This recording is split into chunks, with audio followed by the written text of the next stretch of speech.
Agora, iniciaremos os debates com a primeira mesa redonda do dia, que terá como tema licenciamento ambiental e infraestrutura de transportes, desafios e oportunidades.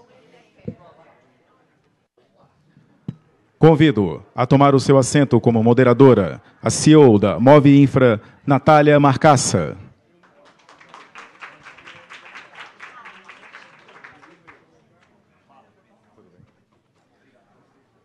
Natália é graduada em Ciências Econômicas, mestre em Economia pela Universidade Federal de Santa Catarina, UFSC, e especialista em Transportes Terrestres pela Universidade Federal do Rio de Janeiro, UFRJ.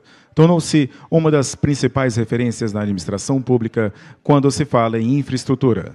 Ocupou cargos de destaque em governos de diferentes matizes políticos.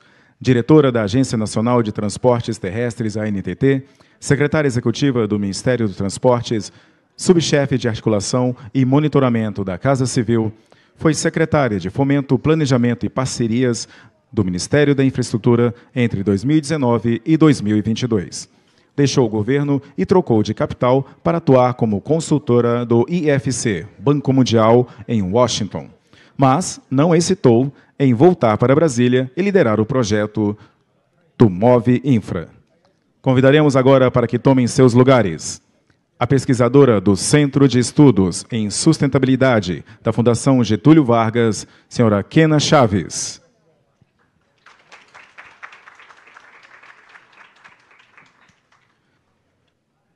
O presidente substituto do Instituto Chico Mendes, ICMBio, Marcelo Marcelino.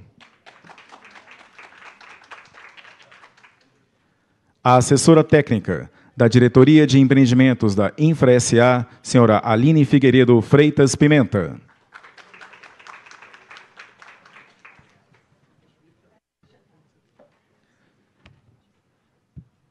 O coordenador-geral de Meio Ambiente substituto do DENIT, senhor Alexandre Guimarães Blinch Newman.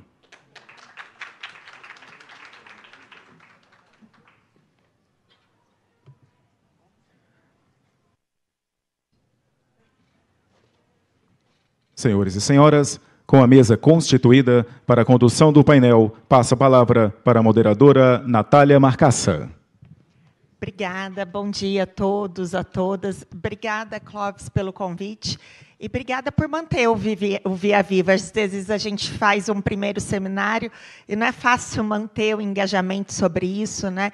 E o Via Viva ele traz para a gente uma oportunidade que é muito séria de discussão sobre temas de infraestrutura, sustentabilidade e licenciamento, que nem sempre as tangências são lisas, né? Às vezes tem aresta ali, então acho que o diálogo ajuda muito na construção desse desenvolvimento sustentável, que é tão importante para todos nós.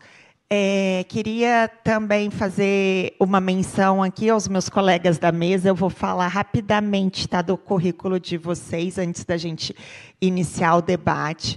Eu vi que o currículo é extenso, então eu não vou ler todos os currículos, tá? Queria só me apresentar. Meu nome é Natália Marcassa, eles já fizeram a introdução. Hoje eu estou no Move Infra, que é um movimento de investidores em infraestrutura listados na Bolsa, e a gente tem dois grandes compromissos como investidores em infraestrutura. A gente tem que fazer parte do novo mercado e do Índice de Sustentabilidade Empresarial da B3, para fazer parte do Move Infra, porque a gente acredita que não tem desenvolvimento da infraestrutura do país se a gente não levar em conta de maneira verdadeira a dimensão da sustentabilidade nos nossos investimentos. Então, vou começar apresentando aqui meus colegas. Alexandre Neumann, né, coordenador-geral de Meio Ambiente, substituto do DENIT. Uma das cadeiras mais fáceis de Brasília, né, Alexandre, não é? Não é? É verdade. A Aline está rindo porque ela já foi de lá. Então, ela sabe como é duro. Por isso que ela está rindo. Mas a dela não é simples, não, tá? Alexandre é engenheiro civil, formado pela Universidade Estadual de Goiás, com MBA executivo em gestão pública e ênfase em projetos rodoviários pela Universidade pela Fundação Getúlio Vargas. Tem mestrado em Estruturas e Construção Civil pela UNB. É doutorando em Geociências Aplicadas e Geodinâmica. Está fazendo mais um monte de coisa. A gente não vai dar para ler, não sei como que ele está dando conta, tá? Ocupa atualmente a função comissionada de coordenador, regularização e informação ambiental, além de substituto da coordenação de meio ambiente. Suas principais áreas de atuação são meio ambiente, construção civil, gestão de contratos e convênios. Aline, está mais fácil agora na InfraCA? O que você acha? Está mais fácil? Então tá bom. A Aline já ocupou todos esses cargos assim simples, tá? No Ministério, no DENIT. Agora ela é assessora na diretoria de empreendimentos na InfraCA. Ah, você é assessora, meu sonho. Sabe, era fazer aquele parecer, escrever embaixo assim, salvo o melhor juízo, você faz o que você quiser. Boa, tá ficando esperto. Especialista em engenharia de controle da poluição ambiental pela USP, em gerenciamento de projeto pela FGV, foi coordenadora geral de meio ambiente do DENIT e atualmente está como assessora técnica, sendo servidora de carreira do IBAMA, trabalhando nessa área de gestão ambiental há mais de 18 anos. Nossa colega aqui da academia, Kena, né? Kena Chaves. Kena Chaves é pesquisadora do Centro de Estudos em Sustentabilidade da FGV, doutoranda em Geografia pela Universidade Estadual Paulista da Unesp, mestra pela mesma universidade, especialista em políticas públicas, justiça de gênero e bacharel em Geografia pela Unicamp. Tem experiência em pesquisa em territórios amazônicos, construção coletiva de conhecimento, metodologias participativas, facilitação de grupos de trabalho, constituição de redes e coordenação de equipe, né? Essa é uma habilidade tão importante nos nossos dias, que é como que a gente constrói o diálogo e consegue realmente, a partir desse diálogo, gerar políticas públicas que sejam efetivas para todo mundo. Então, vai ser muito rico o seu conhecimento aqui hoje para debate. E o nosso colega do ICMBio, Marcelo Marcelino, acho que a gente já esteve junto em algumas jornadas. Marcelo, eu lembro de você quando eu estava no Ministério e na NTT. Marcelo Marcelino é analista ambiental do ICMBio de carreira, hoje diretor de pesquisa, avaliação e monitoramento da biodiversidade do ICMBio e presidente substituto. Então, acho que a gente vai ter um debate aqui super rico, com todos esses conhecimentos e com todas essas trajetórias. Tá? A nossa metodologia aqui hoje de debate, a gente vai ter uma apresentação individual, tá, por vocês, e das temáticas que envolvem hoje a posição que vocês estão. O nosso tema central do nosso debate é como que a gente avança no processo de licenciamento ambiental, faz ele mais eficiente, como que a gente desenvolve a infraestrutura, mas sem deixar de lado todas as suas implicações, que é o cuidado com as espécies que estão no local, o cuidado com o território, como que a gente faz isso garantindo essa sustentabilidade, garantindo a oitiva de todos os afetados / beneficiados, né, por esses empreendimentos. Vou começar, então, chamando o Nilman, que ele até fez aqui didaticamente uma apresentação para nos ajudar a introduzir esse debate. Então, queria começar contigo, Nilman. Sim, muito obrigado. Quero agradecer o convite. É uma honra para mim participar com pessoas tão importantes, alguns amigos, alguns colegas, meu chefe maior e colega, amigo, Clóvis. Eu sou Alexandre Neumann, trabalho no DENIT há 13 anos. Desses 13 anos, estou há 6 anos em contato com o meio ambiente. Tem sido, cada dia, um aprendizado, cada dia uma oportunidade de conhecer coisas novas, de se desenvolver, aprender, com a experiência de colegas, como a colega Aline, que passou por lá e ensinou algumas coisas para nós, e também aprimorou os procedimentos. E Tenho colegas que trabalham lá há muito mais tempo e também me ensinam. E é sempre uma satisfação fazer parte desse trabalho, porque é um trabalho muito desafiador. Para mim, como engenheiro civil, é um desafio cada dia novo. Tanto que eu cheguei ao ponto de começar um doutorado e concluir ele em novembro do ano passado, na área de meio ambiente, porque é um tema que apaixona, né? É um tema que a gente começa e não consegue parar. Então, eu venho buscando desenvolver, né? Eu vou perguntar só como é que é. É só para baixo aqui? Ah, tá. E eu coloquei uma pequena apresentação mais no sentido de orientar e mostrar os números, alguns números do DENIT, mas, de antemão, eu acho importante porque a gente vai ter aqui a oportunidade de trabalhar na mesa de discussões uma pessoa que tem um gabarito, como foi falado, da área indígena. Eu achei muito interessante, satisfação em conhecê-la. É uma alegria para mim, com nossa moderadora, espero que ela seja boazinha comigo. O colega do ICMBio também é uma grande satisfação, a colega Aline, como já falei.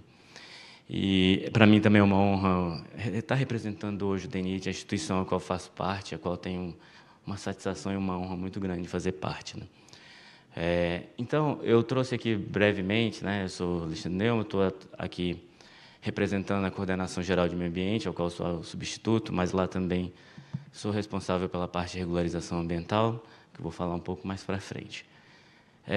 O DENIT hoje ele é responsável por operar, dar manutenção, restaurar ou repor, adequar ou ampliar as vias do Brasil, né? Então, assim, eu sei que é meio redundante falar isso, mas como tem algumas pessoas de fora, o DENIT é vinculado ao Ministério dos Transportes, então eu trouxe algumas coisas iniciais para orientar a gente poder conversar hoje de uma forma mais ampla, né? Em termos de número, o DENIT hoje é responsável por administrar 80 mil quilômetros de rodovias. Isso equivale a mais ou menos 70% da malha rodoviária federal. Isso no nosso Sistema Nacional Viário, no SNV. Então, dentro dessa malha, a gente tem rodovias ainda planejadas ou coincidentes com rodovias estaduais, temos rodovias não pavimentadas e temos também as pavimentadas, que eu acho que é o grande número, né? Hoje está na faixa de 52 mil quilômetros. Agora que eu vi que tem um aqui também, né? A atuação do DENIT dentro da área de meio ambiente, ela vai desde os estudos iniciais até a sua operação. Então, na parte de estudos ambientais, a gente tem a parte de licenciamento prévio até chegar à licença de instalação, ao qual a gente tem autorização para conseguir iniciar uma obra, e a licença, chegando com a gestão ambiental e toda a execução dos programas, chegar à parte de licença de operação. Ou a regularização ambiental. A regularização ambiental é uma fase quando a gente tem uma rodovia que, eventualmente, por algum motivo, ou seja, porque ela foi implantada antes da necessidade de se ter um licenciamento ambiental ou por algum motivo específico que não foi possível chegar na licença de operação, a gente tem a regularização ambiental. Em termos de números, o DENIT hoje tem 29 empreendimentos em que a gente chamou em fase inicial, que é até a emissão da licença prévia, totalizando isso em 4.300 quilômetros, mais ou menos, de rodovias a serem estudadas, tratativas iniciais para licenciamento ambiental. A gente tem 8 licenças prévias ativas, esses são licenciamentos ativos, né? Com mais ou menos 1.000 quilômetros de rodovia, 55 licenças de instalação emitidas, com mais ou menos 4.000 quilômetros, e a gente tem um número ainda reduzido de licenças de operação, totalizando apenas 165 quilômetros. A regularização ambiental, como eu falei, quando ainda não tem a licença de operação ou estamos as rodovias que já eram implantadas antes da lei de licenciamento ambiental, temos aí alguma coisa na faixa de 55 quilômetros.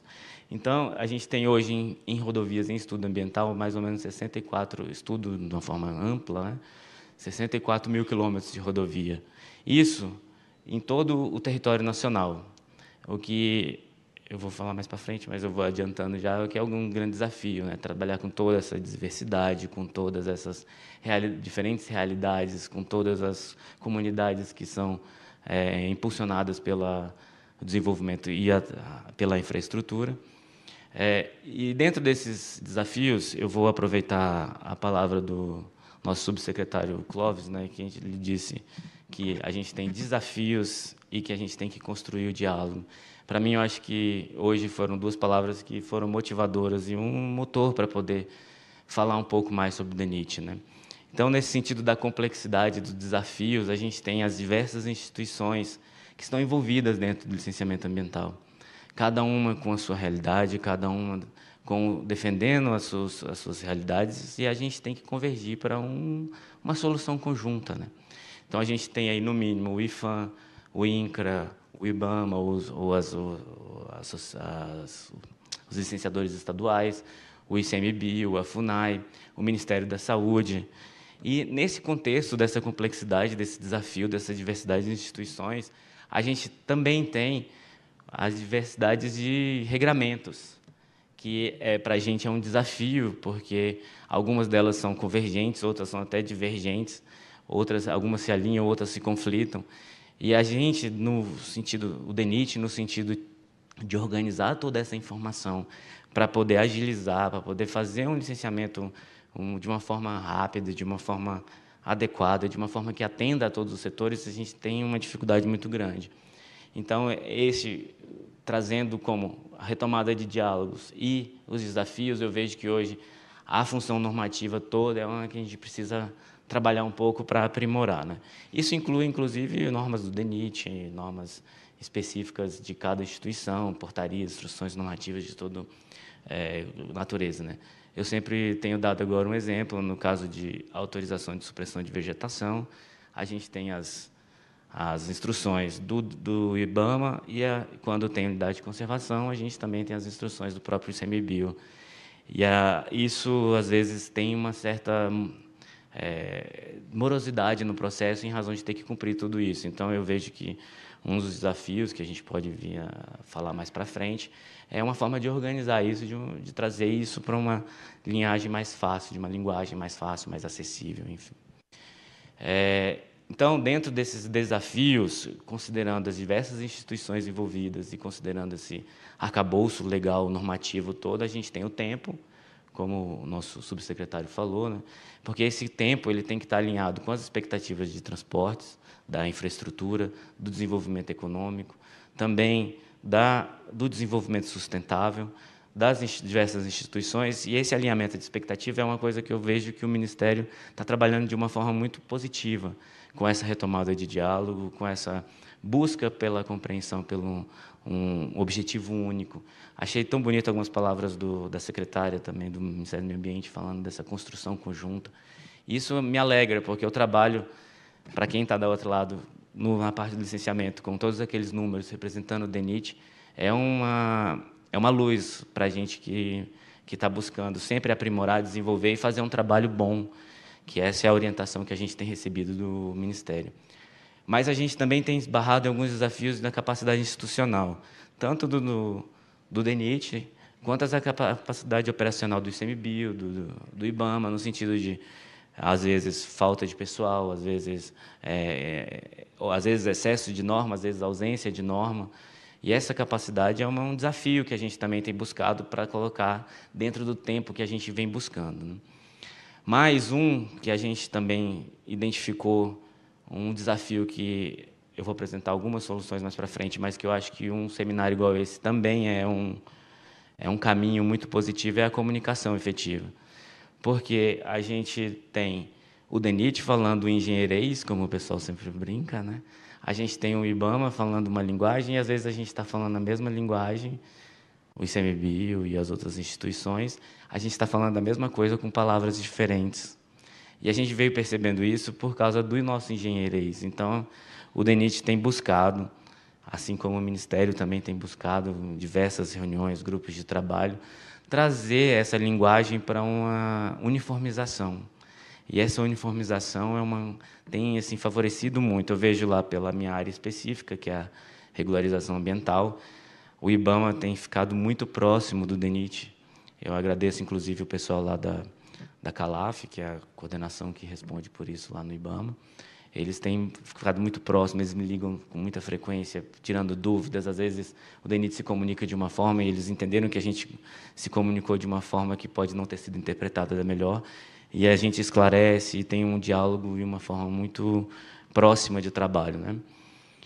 E não podemos deixar de lado as mudanças climáticas, né, que é um desafio que o DENIT, junto com o Ministério, está enfrentando.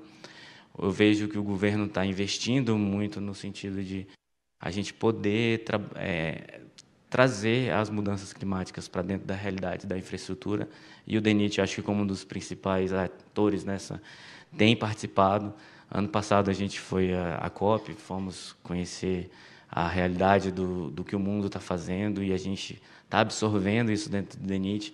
E eu não posso deixar de falar a respeito de 2 projetos importantes que o DENIT está contribuindo junto ao Ministério, que é o Adapta Vias, que é um sistema de adaptação da nossa infraestrutura, e de mitigações, que junto com o George a gente também está trabalhando. E isso está fazendo parte do nosso dia a dia e também trabalhando para que isso seja incorporado em algumas ações lá dentro do DENIT. E quais são as perspectivas, então, nesse cenário todo de desafios? Não vou falar de dificuldades, vou falar de desafios, né? As perspectivas que a gente tem visto é de buscar transformação digital, banco de dados integrado, agilidade no processo, nivelamento conceitual, como eu vim falando, e contribuição com as mitigações das mudanças climáticas. Mas essas são as perspectivas. Como a gente pode fazer, né? Então, a gente tem algumas ações dentro do DENIT que a gente já está desenvolvendo, né? Entre elas, o DENIT tem desenvolvido o sistema de gestão de informação, que é o ecossistema. O ecossistema é uma ferramenta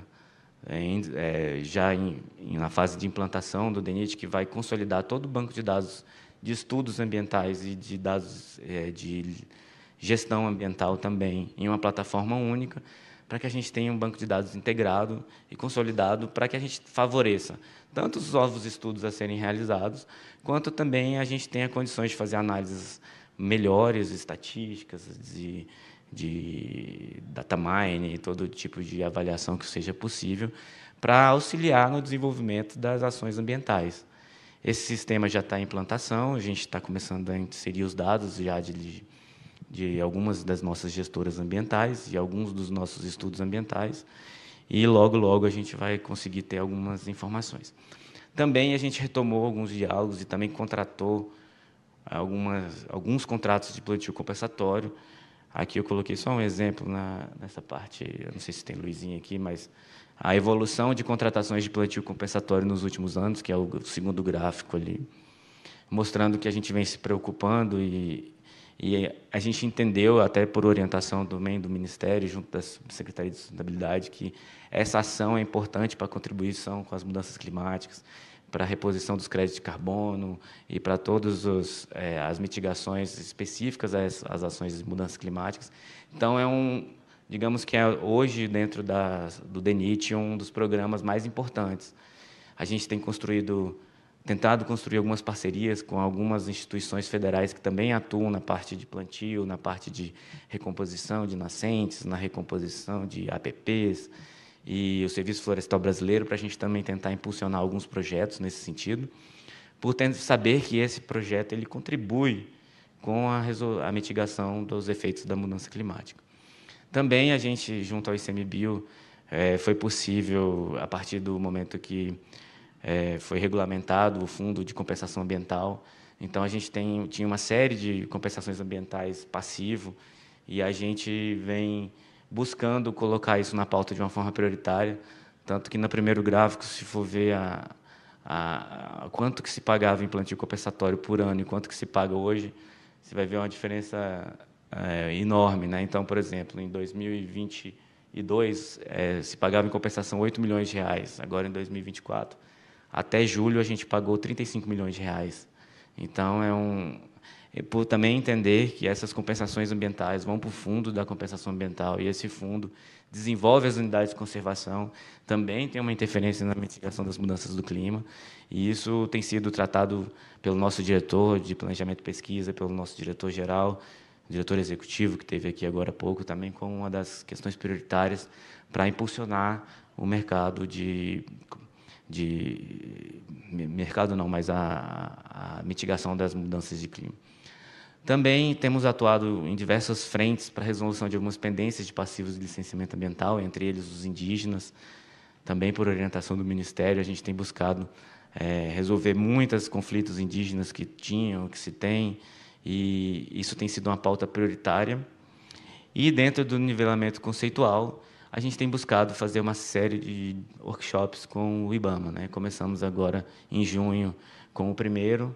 O nosso subsecretário esteve presente, lá foi junto com o pessoal da antiga de lá, que eu acho que, não sei se mudou de nome, mas não estou conseguindo localizar mais, que era a divisão de licenciamento ambiental corretivo, porque foi regulamentado uma nova norma para regularização ambiental e estava tendo uma série de conflitos de interpretação da portaria. E a gente entendeu que a melhor forma de se resolver isso, aproveitando até o gancho do nome do Via Viva hoje, era retomando o diálogo. Então, nós convidamos eles e fizemos com que esse workshop fosse lá no DENIT, dentro das instalações do DENIT. A gente que queria trazer eles para entender a nossa realidade, fizemos até algum percurso lá dentro da área de meio ambiente para mostrar como funciona, como a gente trabalha, quem são os atores. Dentro também dessa função de aproximar, de retomar, temos o projeto que está sendo encabeçado pela uma outra coordenação lá da CGMAB, que é o Aproxima DENIT, que o DENIT vai uma vez por mês ou 2 vezes por mês em alguma das instituições dos intervenientes do licenciamento ambiental, e fazemos uma visita com toda a parte da nossa equipe, mas uma parte considerável da nossa equipe, para que a gente também tenha essa aproximação pessoal, porque muitas das vezes o papel, ou o ofício, ou o e-mail, ele fala uma mensagem que não é a mensagem que muitas vezes quer se passar de uma forma pessoal. E essa aproximação pessoal permite que a gente entenda os desafios da área ambiental, entenda os desafios, mas também a gente mostra os desafios que é pelo lado do DENIT, pelo lado da infraestrutura, pelo lado do Ministério, para mostrar a nossa realidade, mostrar que a gente quer fazer um serviço bem feito, que agregue valor, que auxilie nas causas de mudanças do clima e que auxilie também no licenciamento ambiental como forma de desenvolvimento sustentável. Então, é isso da minha parte. Eu agradeço mais uma vez imensamente a oportunidade, que para mim é incrível estar aqui hoje, depois de algum tempo lá, a gente ter essa oportunidade de estar aqui e mostrar um pouco do nosso trabalho. Alexandre, parabéns. O DENIT é, de longe, né, a nossa maior empreiteira do país, né? Então, vocês são, de uma maneira muito importante, grande parte da solução desse problema, né? E aí eu queria explorar 2 questões com você, né? Primeiro, parabenizar a questão. Acho que vocês avançaram em 2 pontos que são muito importantes na melhoria do processo do licenciamento ambiental. Uma é melhorar os dados, porque a gente sabe que o DENIT faz os estudos de maneira ciosa, tem isso, mas até por ser do tamanho que o DENIT é, com todas as superintendências regionais, organizar esses dados nem sempre é fácil. Então, ter esse banco de dados, eu acho que é fundamental para demonstrar a qualidade do trabalho do que vocês fazem, né? E aproximar esse diálogo, porque nem sempre é fácil, né? O técnico do DENIT está lá com a cabeça de engenheiro, de executor, e ele só quer entregar aquela obra pronta. Então, parar, dar uma respirada e entender os intervenientes faz parte da entrega, né, desse projeto. E aí eu queria abordar 2 questões com você, que eu acho que elas são muito importantes e elas ainda não evoluíram, acho que tanto quanto a gente precisa. A primeira é a regularização, né? A gente viu ali os números, são grandes ainda. Eu venho trabalhando nessa pauta faz alguns anos e a gente vê que assim a regularização não mexe o ponteiro. A gente vai fazendo um pouquinho, mas, né, a gente ainda tem 50 e poucos mil quilômetros para regularizar. Então, queria te ouvir, assim, dado o seu trabalho, Você acha que teria alguma solução para a gente fazer isso mais rápido, né? Mantendo isso de uma maneira criteriosa, mas fazendo mais rápido, porque talvez o não regularizar pode ser o pior, entendeu? Então, eu queria te ouvir sobre isso. E um outro ponto que eu também acho que é sempre um desafio para alguém, né, para uma instituição que tem um mindset de execução de obras, como lidar com as medidas compensatórias e mitigatórias, porque essas não são a grande skill de vocês, do DENIT, né? E, às vezes, elas são muito complexas. Plantio compensatório é algo que dá para fazer, mas, às vezes, elas são muito complexas do ponto de vista das humanidades, né? Como que a gente faz? Assim, o que você tem aprendido? Você tem estudado muito? O que você tem aprendido? Assim, traz para a gente alguns caminhos que você vislumbra.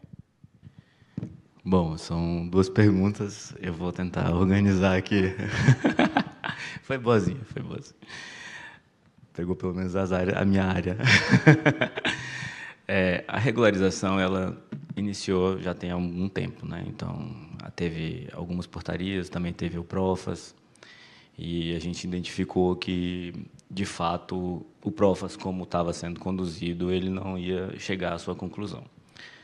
A gente que eu estou falando agora em nome de todo mundo, assim, ministérios, meio ambiente, Ministério dos Transportes, DENIT, e todas as suas instituições vinculadas. Em 2020, a gente teve uma nova versão do programa Profas, que não tem um nome, igual antigamente tinha, eu estou chamando apenas de regularização ambiental, que foi a Portaria 1, de 4 de novembro de 2020. A Portaria 1, ela trouxe algumas inovações frente ao Profas.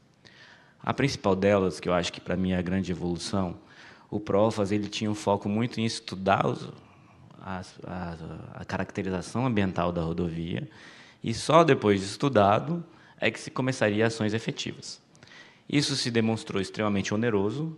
Então, tem um relatório do CGU que fala que seria um investimento na ordem de 2 ou 3 bilhões, eu estou agora na dúvida se era 2 ou 3, e que a gente investir esse recurso todo para ficar estudando e não ter um resultado logo de imediato, considerando que são rodovias que já estão implantadas em operação, poderia não ser a melhor solução. Então, a Portaria 1 ela trouxe uma inovação da gente já começar a ter uns programas para serem executados de partida, quais eram, e a gente, a partir daqueles programas, começarem a desenvolver soluções. Não que no âmbito do Profas já não existiam alguns programas ambientais para serem executados, já tinham. Só que trouxe algumas evoluções. E só que a Portaria 1 ela traz uma linguagem um pouco mais aberta, então ela não traz um procedimento tão detalhado quanto o Profas trazia. Então, por isso, demorou um pouco mais, eu entendo, para começar a ter algum resultado. O DENIT tinha, muitas vezes, uma interpretação, a NTT tinha uma interpretação, e, muitas vezes, o IBAMA tinha uma interpretação um pouco diferente. A realidade da NTT, nas rodovias concessionadas, é diferente da realidade do DENIT. Então, a gente tem quando tem uma rodovia concessionada, a gente tem um recurso disponível um pouco melhor, vamos dizer assim, do que para manter 55 mil quilômetros de rodovia, como é o caso do DENIT. E a gente veio construindo isso, esses entendimentos, esses conceitos, e no meio do caminho a gente teve que lidar com o desafio de uma pandemia, então a gente teve um distanciamento entre os órgãos por causa dessas. Eu acho que a pandemia foi um fator que influenciou. E quando a gente agora, ontem inclusive, a gente já tem praticamente todas as autorizações de operação. A regularização, só para esclarecer, a regularização ambiental é dividida em 2 etapas. A primeira é uma autorização de operação, que é um instrumento precário, que ele dá uma autorização intermediária até chegar na licença de operação. E essa autorização ela estabelece o que o DENIT tem que fazer, do ponto de vista ambiental, para que aquelas rodovias estejam ambientalmente mais adequadas. A Portaria 1 já regula uma boa parte do que deve ser feito, mas o IBAMA, com o seu conhecimento, com o seu know-how lá, eles têm condição de propor algumas ações a mais. E hoje, só isso que eu tenho conhecimento, se não saiu, a gente não tomou conhecimento de 3 estados que ainda não têm a autorização de operação. Então, temos 24 estados que já têm autorização de operação.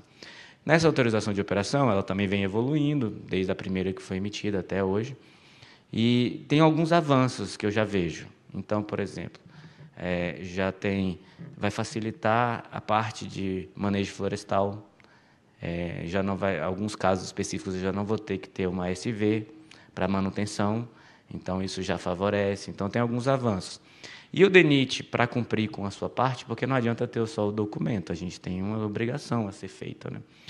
A gente está com uma linha de ação, nós estamos com uma linha de ação no sentido de aproximar a área de manutenção e restauração com a área ambiental, por meio, eles têm um contrato específico de supervisão de serviços de obra da manutenção, e desde 2023, o ano passado, a gente, junto com a Coordenação Geral de Manutenção e Restauração Rodoviária, a gente construiu um termo de referência com os produtos ambientais dentro da supervisão técnica.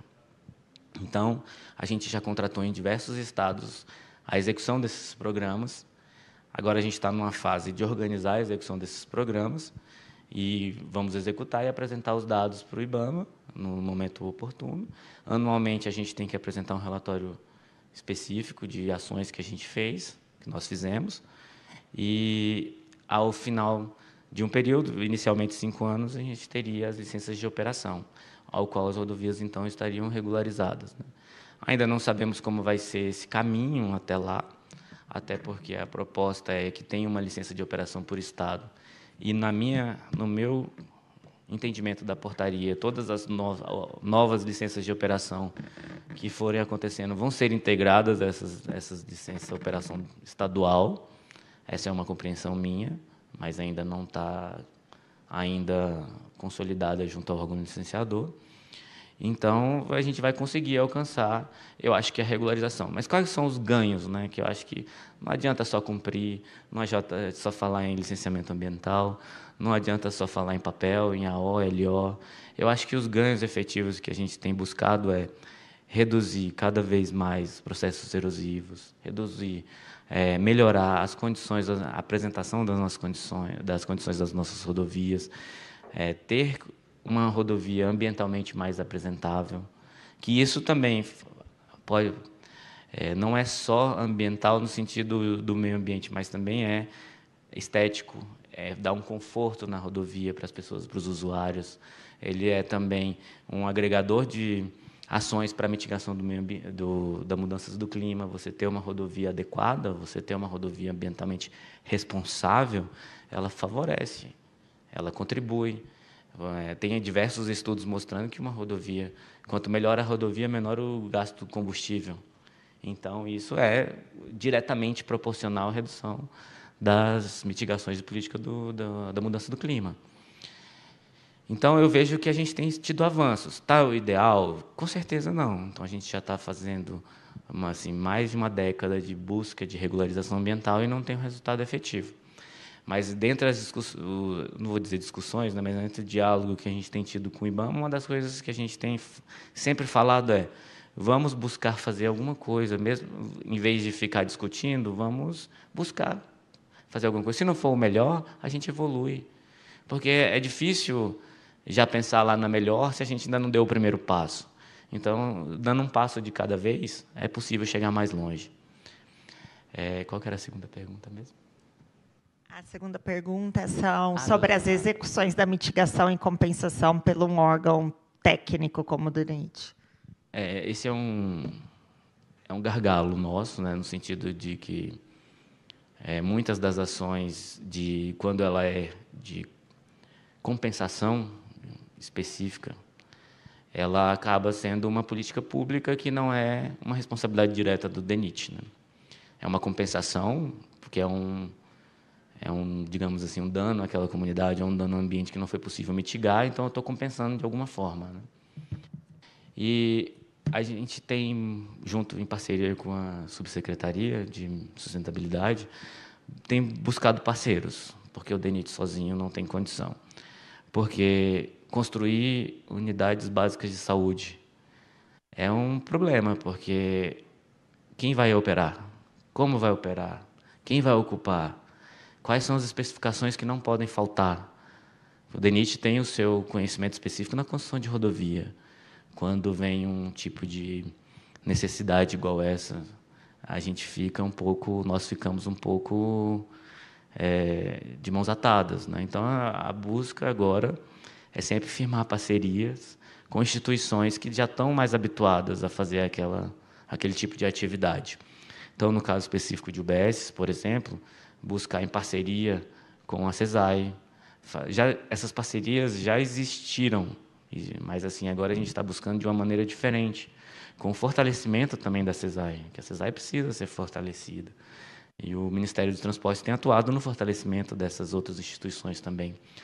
No caso do plantio compensatório, uma parte a gente consegue executar, como estamos fazendo lá na 230 Pará, como estamos fazendo na 101 Rio Grande do Norte, na 101 Pernambuco, na 135 Bahia. A gente consegue fazer 235 Bahia, a gente consegue fazer alguma coisa, mas existem órgãos mais especializados que conseguem fazer de uma forma melhor e impulsionar esses projetos que já existem. Está sendo uma construção que até por determinação do subsecretário, para que a gente construa esses laços, o IBAMA participando, o MMA participando, para que a gente impulsione projetos que já existem. O DENIT tem um recurso disponível para atender essas demandas e, às vezes, fica engatinhando naqueles projetos que não vão para frente. Mesmo o plantio compensatório é inovador para nós. Nós fizemos por meio de contratação integrada, ainda na lei do RDC, mas a gente tem um desafio ainda, que é o monitoramento da manutenção. Como que vai ser feito isso? Como é que eu vou garantir que isso chegue a um resultado efetivo, né? Porque para o órgão ambiental o importante depois e com razão, não estou dizendo que não tenha, mas, por exemplo, na 230, que a gente tem até uma parceria com o ICMBio, que plantamos na Flona, eles querem depois saber qual foi o resultado, quantos metros cúbicos de madeira tem na determinada quantidade de hectares, é um índice que eu vou ter que alcançar depois. Só que isso demora, e os contratos têm limitação de tempo, e a manutenção tem diversos fatores, como queimadas, tem ações de outros animais, ações humanas, ao qual o DENIT não tem como ter uma ação efetiva. Então, é um desafio que a gente está buscando alternativas, mas que o sucesso a gente só vai saber daqui a 10 anos. Então, mas eu vejo, o nosso diretor vê, o nosso secretário vê, o nosso coordenador geral efetivo também vê que as parcerias vão ser o melhor resultado, né? Então, junto a isso, temos buscado conversar com a Codevasf, com o Serviço Florestal Brasileiro, com o próprio ICMBio, faz parte de uma mesa de discussão específica para construir uma solução um pouco melhor. Não, ótimo, parabéns, Alexandre, porque acho que quando a gente fala dessas políticas efetivas ambientais, né, o ótimo é inimigo do bom, né? E às vezes a gente fica sem conseguir fazer porque o sarrafo é tão alto, né? E principalmente para quando a gente não tem exatamente essa habilidade, né? Então as parcerias me parecem ser um excelente caminho. Mas, Aline, você que agora está numa posição de poder ajudar a desenvolver os projetos desde o começo. Então, você tem a experiência de pegar o projeto quase que lá no final, e quando ele não é bem feito, como que isso é mais difícil? Você hoje está na InfraSA, que né, o DENIT é a maior empreiteira, a InfraSA é a maior estruturadora de projetos desse país. Antigamente, a gente via muito pouco a dimensão ambiental nos estudos de concessões. Hoje, elas já vêm com maior presença. Acho que ainda tem muito a evoluir, não é tudo que a gente gostaria que fosse, mas ela já vem bastante presente. Então, eu queria que você explorasse um pouco disso, como que a gente pode, já no início do projeto, colocar essa dimensão e como que isso pode ajudar em todo esse processo que depois a gente vai precisar ter ao longo da vida daquele projeto. Vamos ter que ter licenciamento, vamos ter que ter ASV, vamos ter que ter o cumprimento da... Hoje em dia, né, agora o Clóvis editou uma política, então a gente vai ter que ter o cumprimento da política ambiental. O Clóvis editou a portaria de debêntures, que agora tem que cumprir os requisitos, então a gente vai ter que cumprir... Até cortaram meu microfone. A gente vai ter que cumprir os requisitos para poder emitir debêntures. Então, como que a gente pode começar antes, quando ainda é um projeto? Bom, queria também agradecer, né, o convite para participar da mesa. E, antes de entrar direto nesse ponto, quando o tema foi definido, eu fiquei pensando muito, né? Desde 2017, quando começou, mantido, já tiveram tantos temas, vamos dizer, atuais, e aí, quando a gente pensa assim, retomando o diálogo, e eu fiz uma rememorização do processo, e aí fui lá em 1981, quando da edição da Política Nacional de Meio Ambiente. Então, a gente tem aí um instrumento que está criado há 43 anos. Né? Então, e há 43 anos, ele muito evoluiu. A gente, efetivamente, em 87, depois a 237, é que, de fato, federalizou o processo do licenciamento. Então, de 87 para cá é que, vamos dizer, as necessidades foram se formando, se construindo e se pondo à mesa. Então, é isso, não adianta você querer enfrentar lá na frente sem que você antes percorra todos os caminhos que esses normativos, que essas complementações desses normativos resultaram. E daí eu avancei para desafios e oportunidades, de quais seriam os principais desafios. 43 anos depois de um instrumento, a gente deveria pensar assim, quem não conhece o dia a dia, né? Pô, mas 43 anos, esse instrumento já está maduro o suficiente. Né? Não, ele não está maduro o suficiente, mas assim, ele já melhorou muito o processo de licenciamento, já foi muito mais intrincado, muito mais desconhecido até. Acho que o diálogo, que muito se falou aqui também, vem ajudando a melhorar, que olha, a gente tem uma norma, essa norma minimamente pode não ser o ideal, mas essa norma representou, sim, melhorias ao processo.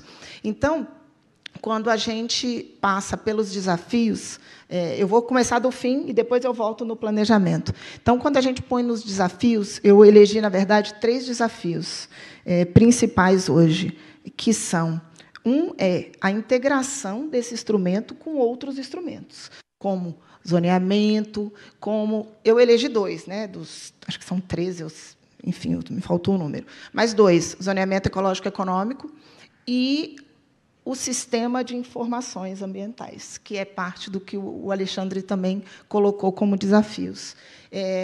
Por quê?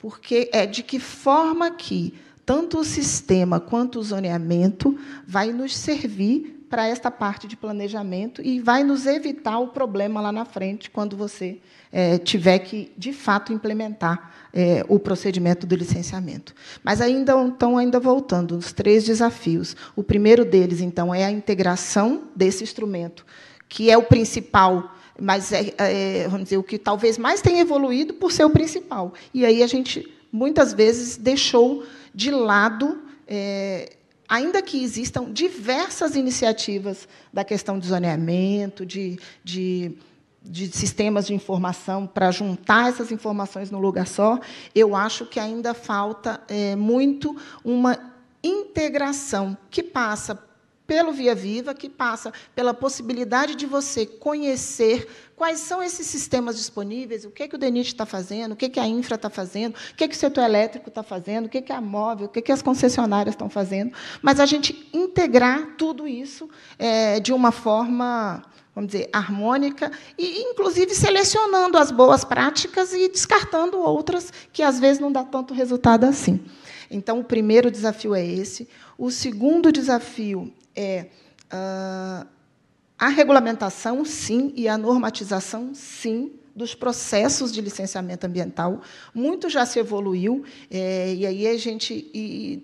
E, assim, pode não ser o melhor instrumento? Pode, mas depois você melhora o instrumento. Né? O Alexandre colocou, o PROFAS ele começou lá com a 273, nem me lembro quanto, depois teve o PROFAS, depois teve a portaria de 2020. Mas, assim, pelo menos você está desenvolvendo ações e não está esperando só você ter um regulamento. E aí a gente passa pela necessidade, principalmente, de uma lei geral de licenciamento, porque hoje a gente tem iniciativas diversas em diversos estados, iniciativas muito boas, né, que poderiam e deveriam ser aproveitadas como boas práticas, como melhorias do processo.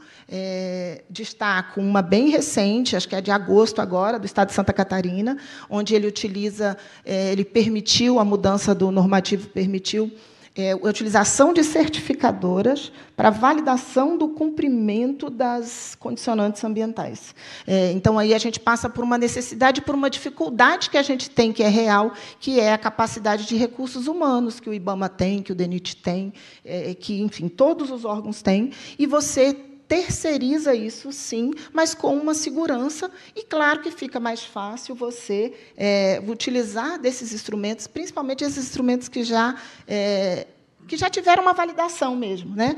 Muito se fala hoje, e o terceiro desafio é a inclusão social, porque, assim, de todo o processo do licenciamento, assim, já é uma coisa corriqueira para quem está na área, emissão de termo de referência, elaboração dos estudos, identificação de impactos, áreas de influência. Então, o passo a passo do licenciamento, elaboração de estudos, mas, quando a gente chega na parte social, ela é mais complexa. Né? A socioeconomia, dentro de um processo de licenciamento, é, talvez, o calcanhar de Aquiles desse processo. Então, o terceiro desafio é esse, a inclusão social para além também do processo de licenciamento. E para além, aí eu vou retomar agora, de fato, a etapa de planejamento. Né? Então, e vou retomar exatamente dando um exemplo de uma boa prática do estado do Rio Grande do Sul. Eles têm um sistema de levantamento de informações preliminares usando sistemas georreferenciados, um sistema de banco de dados que busque em diversos outros locais as informações, por exemplo, em relação ao meio biótico. Né? O ICMBio tem uma iniciativa de um sistema dessa natureza. Então, assim, mas voltando para essa iniciativa do Rio Grande do Sul, a proposta deles foi exatamente na etapa de planejamento, e aí leia-se, etapa de planejamento na hora de você estruturar uma concessão, na hora de você decidir pela alocação de um programa de investimento num determinado empreendimento, no EVTEA, não é? EVTEA da própria concessão ou EVTEA da obra pública, você antecipar, com base em tudo que a gente já tem disponível, que a gente já tem colocado, mas está de forma muito esparsa ou de forma isolada, e muitas vezes você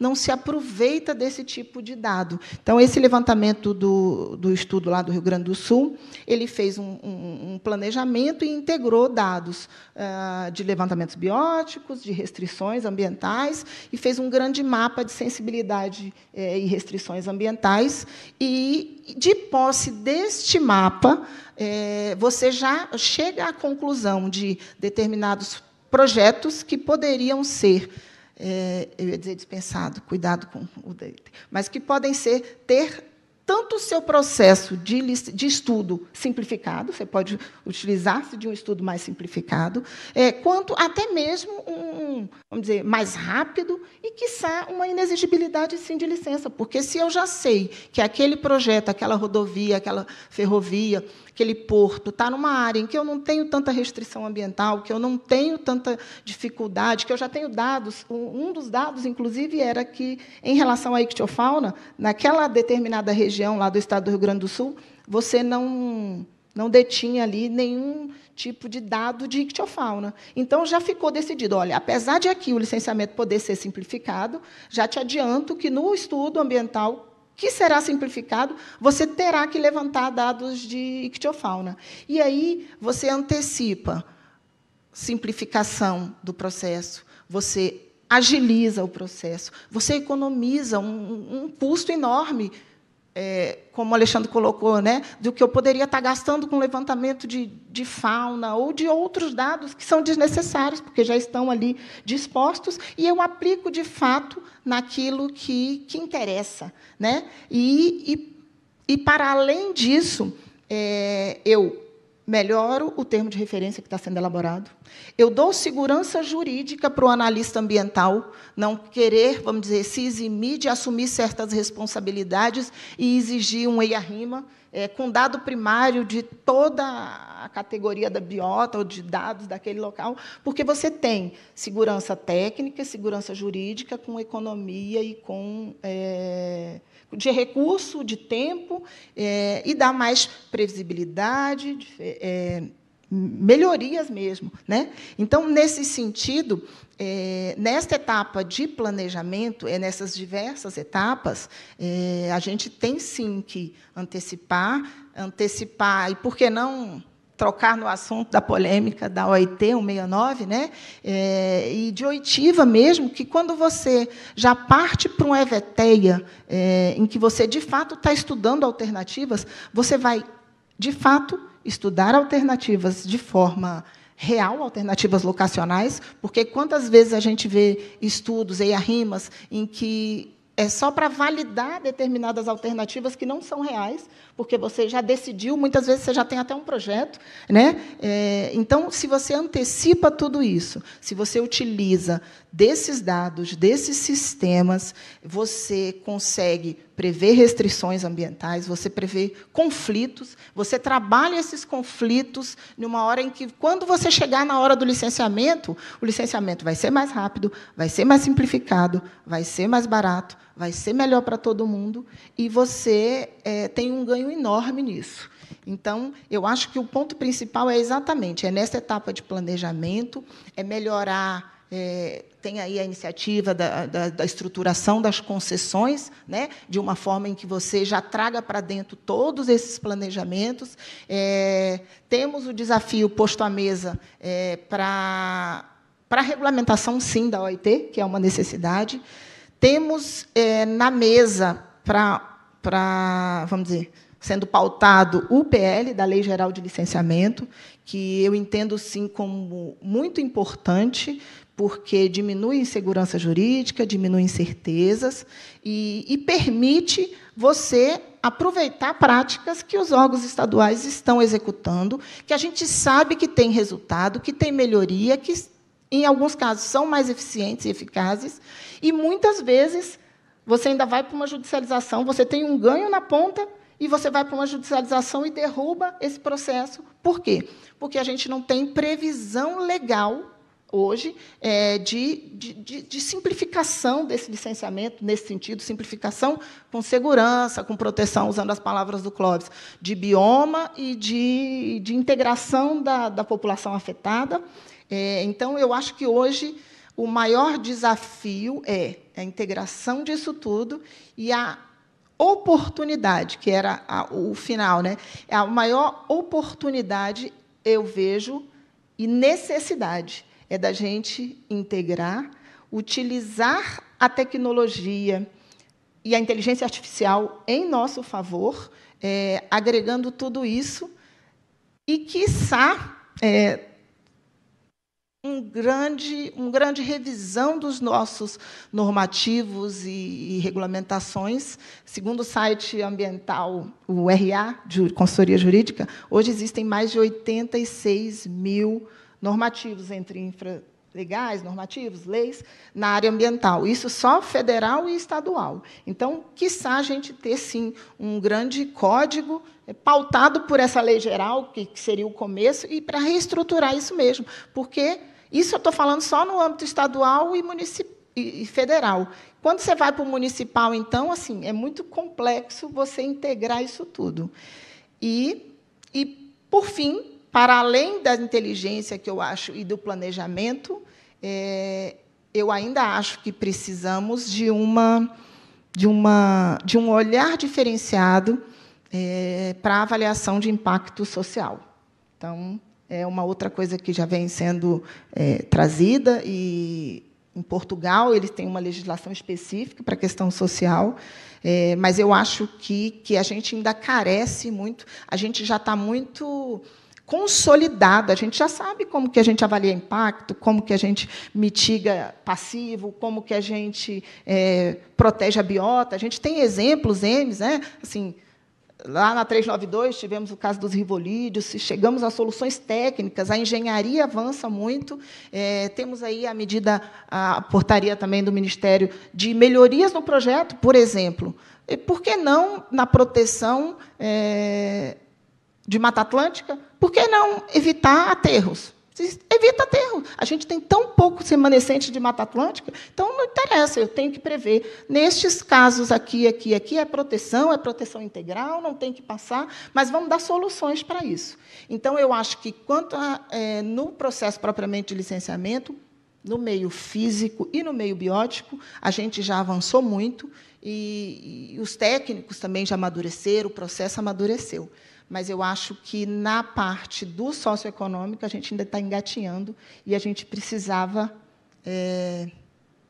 de novo, integrar e consolidar e estudar isso de forma integrada, num diálogo, para que a gente encontrasse melhores soluções, porque todos juntos vamos encontrar melhores soluções e melhores caminhos para a gente poder implantar os empreendimentos, porque também é uma necessidade real, né?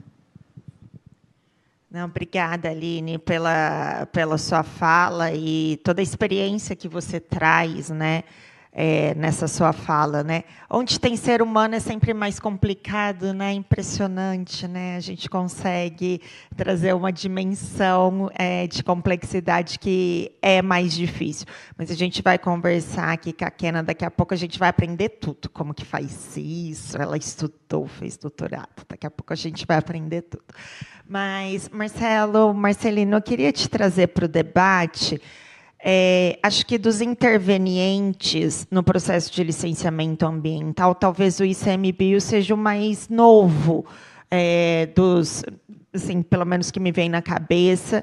E eu queria que você pudesse falar um pouco do que é a missão do ICMBio, né? Qual é um pouco dessa diferença entre IBAMA e ICMBio, que eu acho que é importante. Tem muita gente aqui técnica, mas tem muita gente com menos conhecimento técnico que está nos assistindo.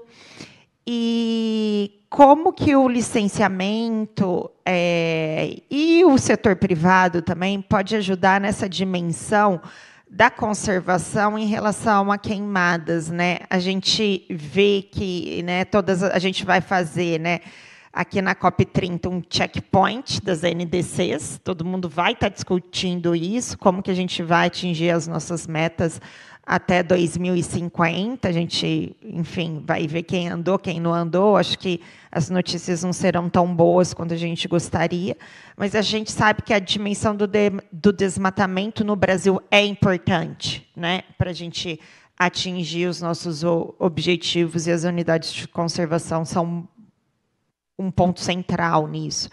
Então, se você puder, para além da sua apresentação, abordar esses temas. Bom dia a todos e a todas. Obrigado pelo convite. Eu estava devendo já alguns convites feitos pela Ministério dos Transportes, que a gente não pôde atender, mas começar parabenizando por esse retomada desse diálogo. Acho que é importante, e eu me comprometo a outras vezes estar aqui, porque eu acho que o assunto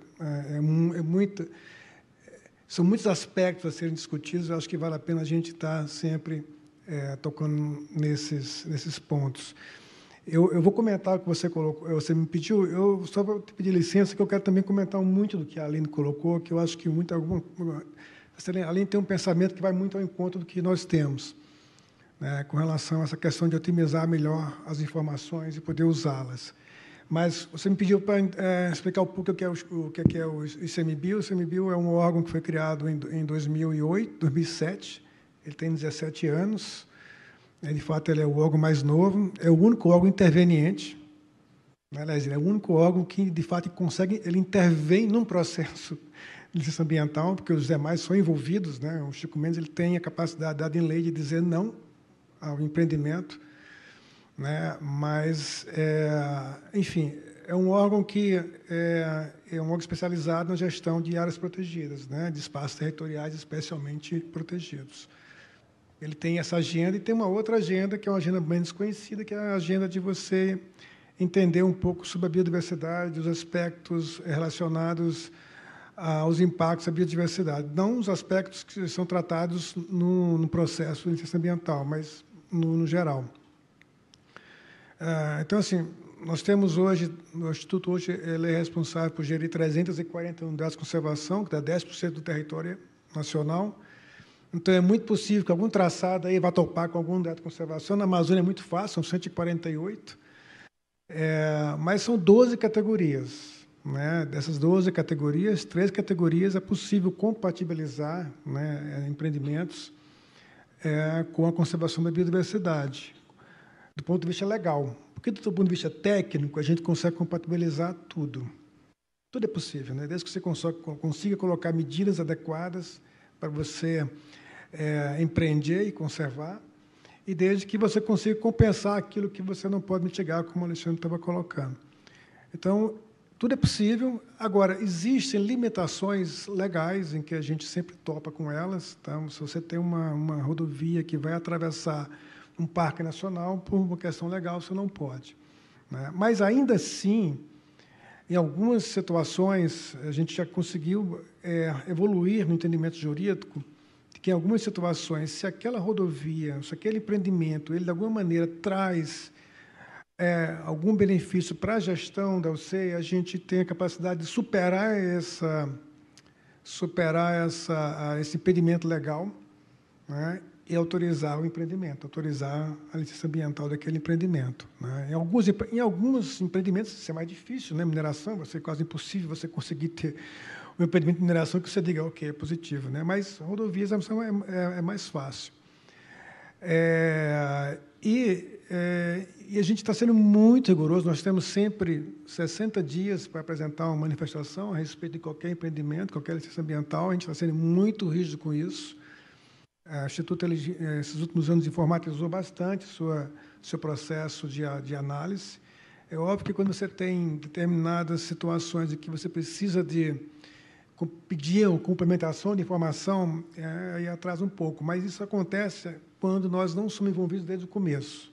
Porque, no começo, no TR, no termo de referência, a gente já apresenta os pedidos. Mas eu queria falar um pouco também sobre o outro chapéu que a gente veste, que é esse chapéu um chapéu mais científico, Cláudio, como você colocou no início. Assim, nós somos responsáveis por avaliar o risco de extinção das espécies no Brasil. Né? É um diagnóstico científico que é feito todo ano. Né? A gente avalia 15 mil espécies, não de fauna, não que a gente avalia 15 mil espécies a cada ano, né? Mas a cada um ciclo de 5 anos a gente avalia 15 mil espécies. E a gente procura avaliar o seu estado de conservação e o quanto ela está ou não em risco de extinção. E nós também, a gente é muito rígido com isso, porque, para começo de conversa, uma espécie só vai estar ameaçada se ela tiver uma ameaça. Então, não adianta, por exemplo, ali no setor os rivolídeos, que são pequenos peixinhos anuais, que às vezes ocorrem numa lagoa, numa única lagoa. Se você aterrar a lagoa, acabou a espécie. Né? E não é uma questão puramente ambiental e técnica, é uma questão constitucional. A Constituição proíbe que você extinga uma espécie. Então, se você aterrou, acabou a espécie. Né? Mas, se você tem uma espécie de rivolídeo no meio da Amazônia, não tem nenhuma ameaça, aquela espécie não é ameaçada. Ela tem uma distribuição restrita, altamente restrita. Ela é endêmica, que é uma lagoa, mas não está ameaçada. Mas se você tem aquela espécie numa lagoa, no meio de um canavial, no meio de uma plantio de soja, ela vai estar ameaçada, porque você tem uma ameaça evidente ali. Então, a gente é muito rígido com relação a isso, até para poder não banalizar essa ferramenta que é a lista de espécies ameaçadas e você não colocar todo mundo como ameaçado quando não é. Né? E assim, você concentrar esforços naquilo que, de fato, requer uma atenção especial. Então, nem todo mundo, né, é ameaçado, e mesmo entre os ameaçados, há categorias de ameaça. Né? Há menos ameaçados até mais ameaçados. E, nesse ponto, é importante, porque a gente, além de citou, que nós temos uma plataforma, na verdade, nós temos um plano que é focado nisso. A gente tem uma ferramenta chamada PRIM, inclusive o primeiro PRIM, o protótipo que a gente desenvolveu em 2018, lançado em 2019, é justamente com rodovias e ferrovias. Foi o teste que nós fizemos. O DENIT participou. O DENIT é um dos órgãos que entraram na elaboração desse plano. E ele é interessante porque ele falou assim, né, assim, você saber qual é a ameaça, né, assim, o quanto você está impactando, né, um conjunto de espécies, tudo mais. O PRIM, o que ele traz? Ele traz um olhar voltado para aquelas espécies que são sensíveis àquele empreendimento. Porque não é toda espécie que você é sensível. E o que a gente olha como sensibilidade? Um impacto que pode agravar uma situação de uma espécie. Então, uma espécie que ela não é ameaçada, está próxima da ameaça e pode ser ameaçada. Assim como uma espécie que já é ameaçada, que pode agravar seu estado. Então, a gente olha muito para isso, para dizer, olha, essa espécie é sensível a essa tipologia de empreendimento. Assim, não todas. Então, por exemplo, uma capivara. Capivara, você atropela uma capivara, deve morrer várias capivaras ao longo das rodovias. Ela é mais um problema de segurança do que ambiental, porque ela não vai levar aquela espécie a ser ameaçada. Ao passo que, se você for aterrar, né, fazer um aterro numa lagoa de um peixinho desse tamanho aqui, assim, ele, de fato, é uma espécie sensível àquele empreendimento. Né?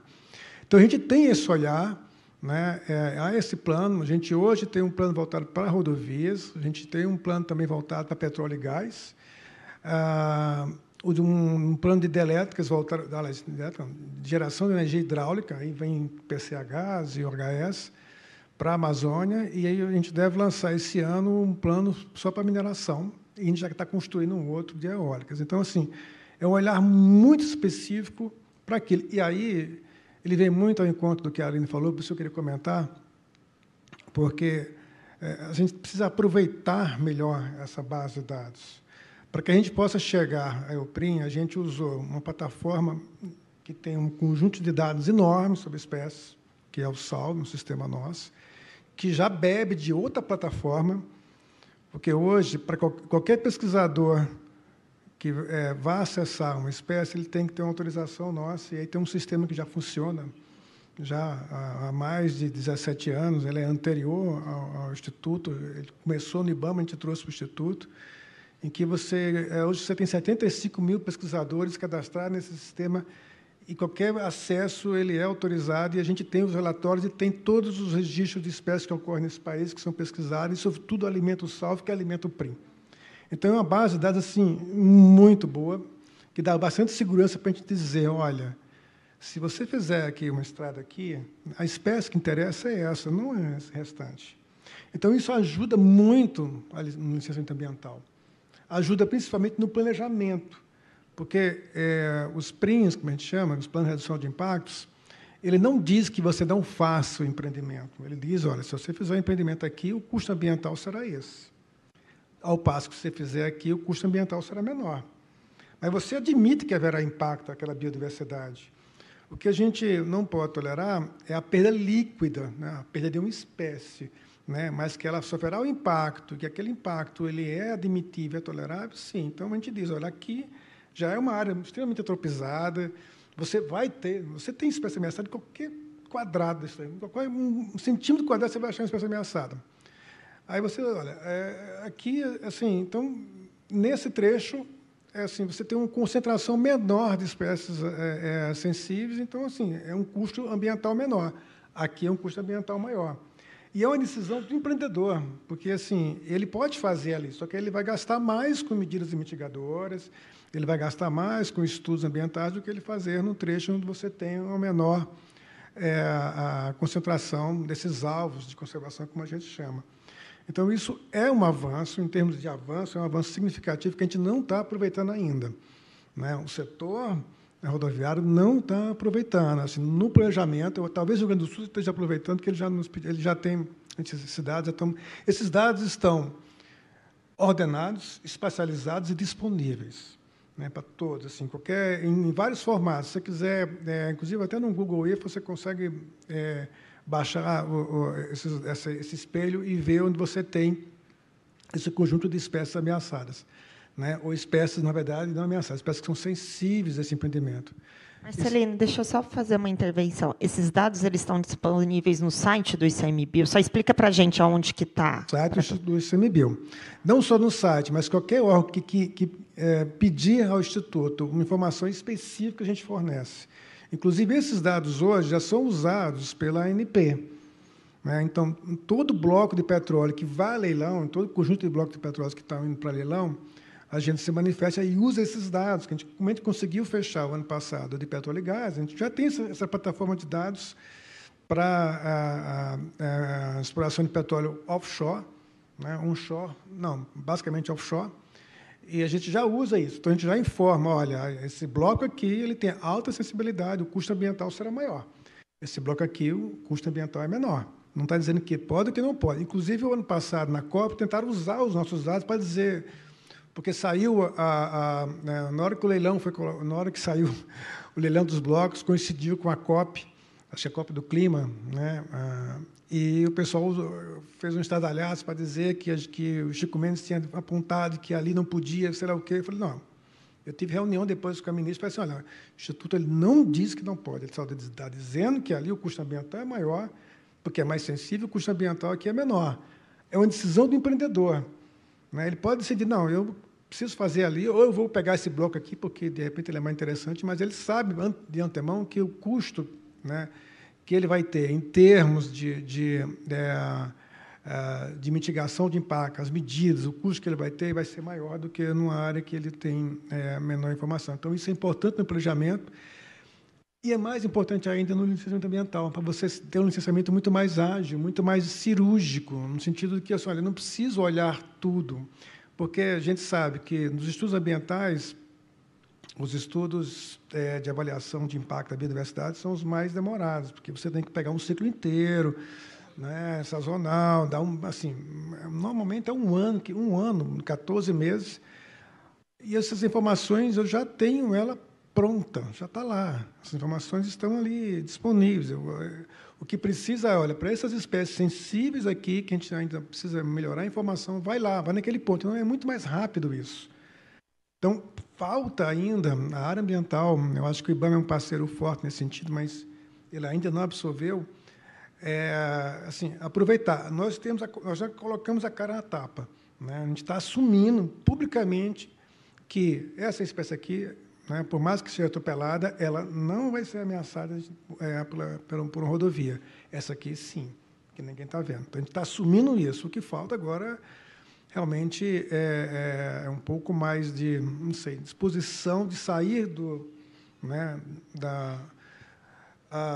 dogma, né, e daquela protocolo que já existe de você pedir aquele conjunto de dados no formato PEL, daquela coisa toda, e olhar mais essas bases de dados que já estão disponíveis. Aproveitar esses dados, porque, senão, não adianta você fazer sistema, como o sistema do Alexandre, se esses dados não são, de fato, usados.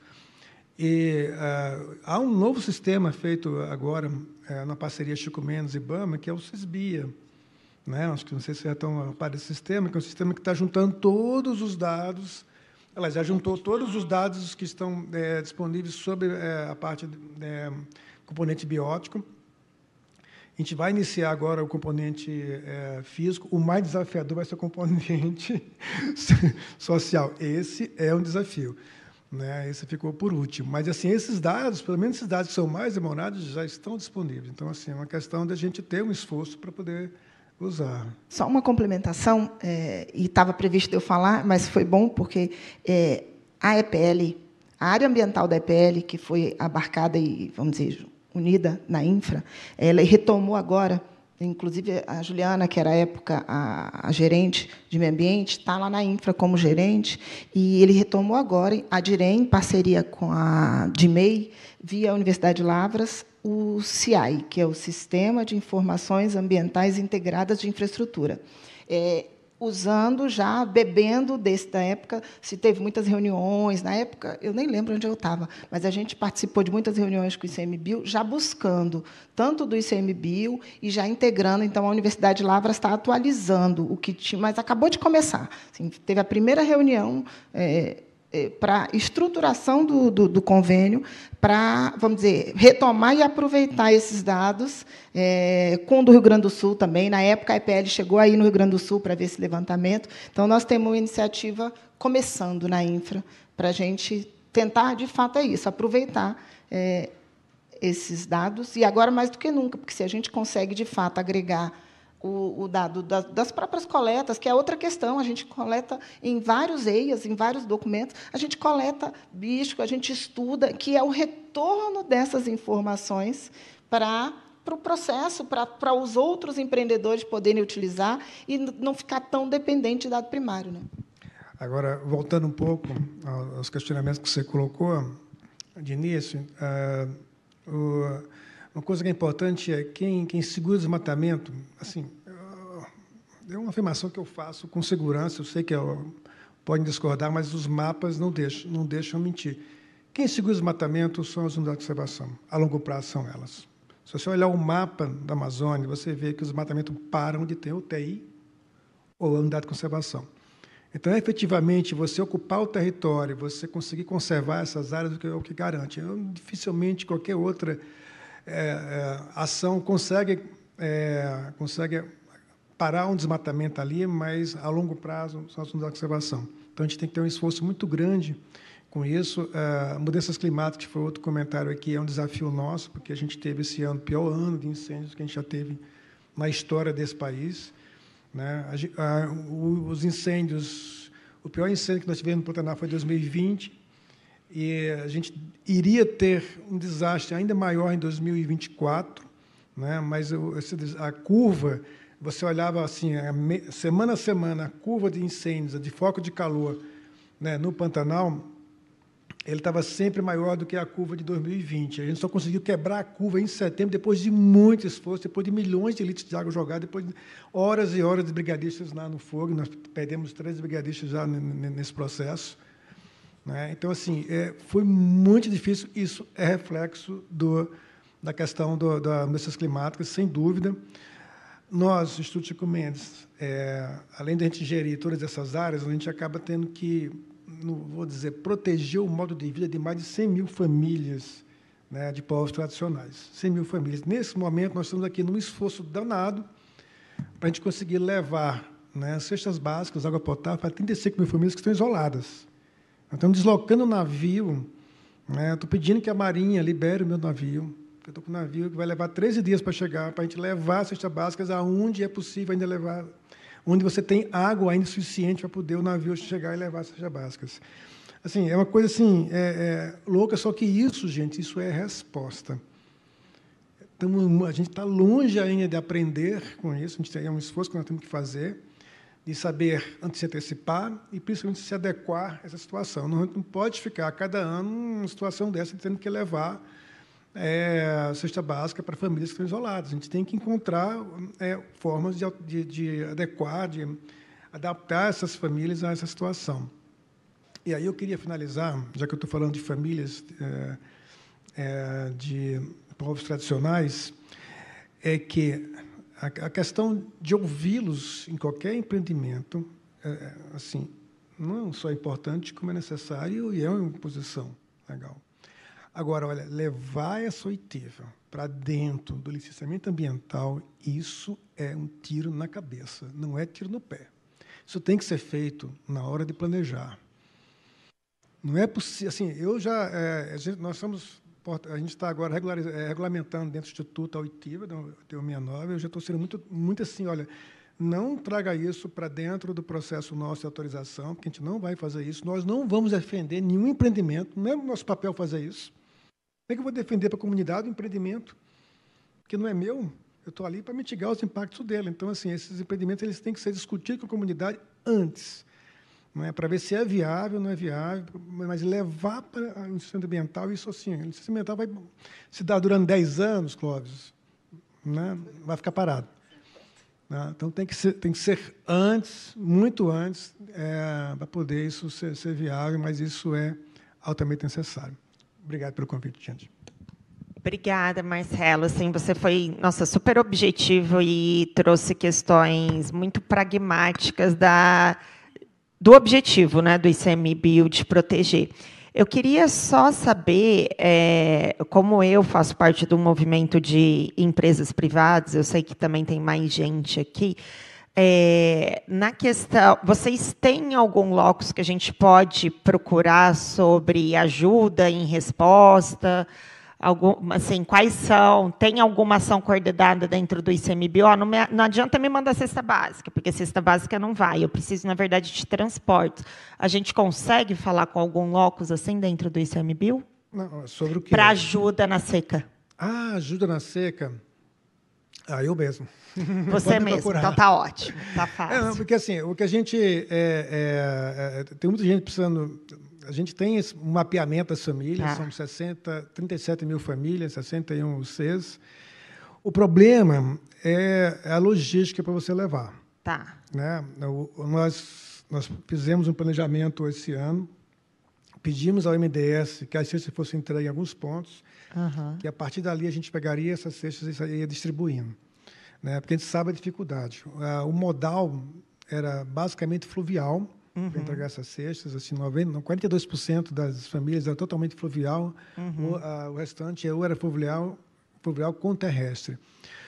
O que ocorreu é que houve uma demora na chegada dos recursos para que a gente pudesse fazer isso e nós perdemos a janela climática. Né? Então, a gente tem famílias que a gente não vai conseguir entregar, né? Porque não há, assim, o Tefé está com uma lâmina de 25 centímetros de água, você não consegue mais. Então, assim, o modal aéreo que a gente passou, a gente pensou no modal aéreo, a Petrobras está nos ajudando lá em Tefé, mas o modal aéreo é difícil, porque não adianta você simplesmente, eu quero um helicóptero para levar a cesta para lá. Gente, uma cesta pesa 22 quilos, o helicóptero tem um limite de peso para levar, ele tem que ir com combustível, né, o combustível tem que dar para ele retornar, então, assim, é super complicado você fazer isso, e você só pode, mesmo com os helicópteros das Forças Armadas, a gente só consegue, em alguns pontos, assim, das 61 CES, a gente só vai conseguir entregar cestas em 6. Né? Porque não é, você precisa ter uma logística em que a aeronave possa abastecer também. Né? Ela possa ter um local onde ela abasteça. Então, você tem que levar o combustível para lá. Então, assim, é um modal que a gente... É super complicado, mas, olha, a gente está totalmente aberto, seja demais, qualquer ajuda que for possível. Como eu falei, a Petrobras já tem sido uma parceira fundamental lá em Tefé, e se a gente tiver outras instituições, outras empresas com logística que possa ajudar nessa distribuição na Amazônia, a gente está... Nossa, vai ser um grande ajuda para a gente. Pode deixar, a gente vai entrar em contato, a gente tem algumas empresas que operam na Amazônia, inclusive com navegação, então depois eu falo contigo. E pode me procurar. Tá bom. Kena, todo mundo falou que a sua parte é a mais complicada, que é a dimensão social, né? E a dimensão social, né? Acho que a gente tem 2 pontos que são importantes, né? 2 não, né? São 3, mas algo que o Marcelo trouxe, que é como que a gente insere a dimensão social na hora do planejamento, quando a gente vai decidir o que vai fazer. Esse ano, a Infra-SA começou o Plano Nacional de Logística 2050, com diversas reuniões, inclusive com sociedade civil, justamente para captar, né, as necessidades, esses desejos. A gente tem, durante o processo de licenciamento ambiental formal, né, o processo de escuta das comunidades que vão ser beneficiadas, afetadas, e depois a gente tem, ao longo da vida daquele projeto, que lidar com todos esses stakeholders que estão ali à margem daqueles empreendimentos, né? E é difícil. A gente vê que esse momento da interação social com a implantação do projeto, ou mesmo com a gestão do projeto, a gente vê casos bem-sucedidos, mas a gente vê bastante casos mal-sucedidos. Qual que é o segredo do sucesso? Me explica. Bom, bom dia, obrigada pelo convite, é um prazer estar aqui, dividindo mesa com pessoas ilustres, e com essa oportunidade de contar um pouco sobre as pesquisas que a gente vem fazendo dentro do Centro de Estudos em Sustentabilidade da Fundação Getúlio Vargas, né? Acho que todo mundo aqui sabe que a academia não tem todas as respostas, que não há bala de prata para resolver os problemas nos diferentes territórios que nós temos, não há um modelo de como conduzir.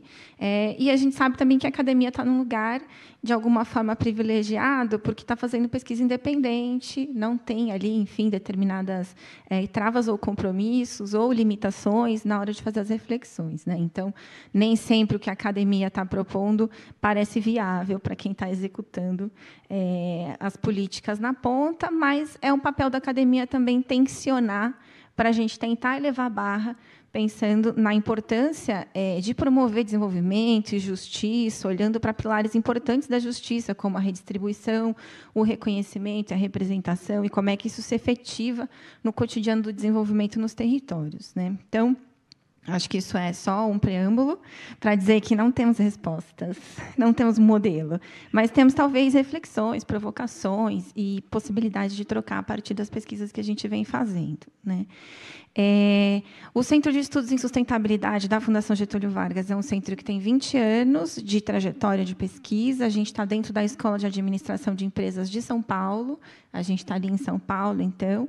E nós somos um centro multidisciplinar, com mais de 60 pesquisadores de várias áreas, nem todos são formados no GV. E a gente está organizados em programas de pesquisa. Eu e Karina, minha colega que está aqui, nós somos do Programa de Pesquisa em Desenvolvimento Local. Hoje eu estou coordenando esse programa, estou no GVSES há 10 anos, e a gente sempre faz pesquisa em territórios amazônicos, temos essa trajetória de investigação, pesquisa aplicada, buscando construir ferramentas, análise de política pública, recomendações, diretrizes, fortalecimento da sociedade civil, do poder público, enfim. E o nosso escopo de investigação é bem recortado sobre territórios atingidos por projetos de infraestrutura e projetos extrativos na Amazônia. Então, a gente tem pesquisas em torno de projetos de mineração, hidrelétricas, como no caso de Belo Monte, Girau e Santo Antônio. A gente acompanha territórios pressionados também, por exemplo, no Tapajós, no sul do Amazonas, além de outras redes de pesquisa que olham para territórios que a gente integra e que estão olhando para territórios na Amazônia de maneira mais ampla, para além desses que eu mencionei, né? A nossa trajetória de pesquisa, né, passando por esses territórios todos, o Programa de Desenvolvimento Local tem 18 anos de trajetória de investigação, e a gente, enfim, foi identificando uma série de problemas que acho que estão mencionados aqui pelos colegas da mesa, né? Falta de integração entre as instituições, os ministérios, o poder público nas suas diferentes esferas, né, e níveis de operação, ausência de informação e de integração da informação que é produzida, tanto nas etapas de planejamento, quanto no de execução, implementação desses grandes empreendimentos e monitoramento deles, por exemplo. A ausência da avaliação ambiental estratégica, o que a gente coloca como fundamental para pensar na chegada desses empreendimentos, na possibilidade ou não desses territórios terem resiliência à chegada desses grandes empreendimentos, alternativas técnicas e econômicas, né, para pensar outros caminhos possíveis e garantir a integridade de determinados territórios mais vulneráveis, a chegada desses empreendimentos, por exemplo.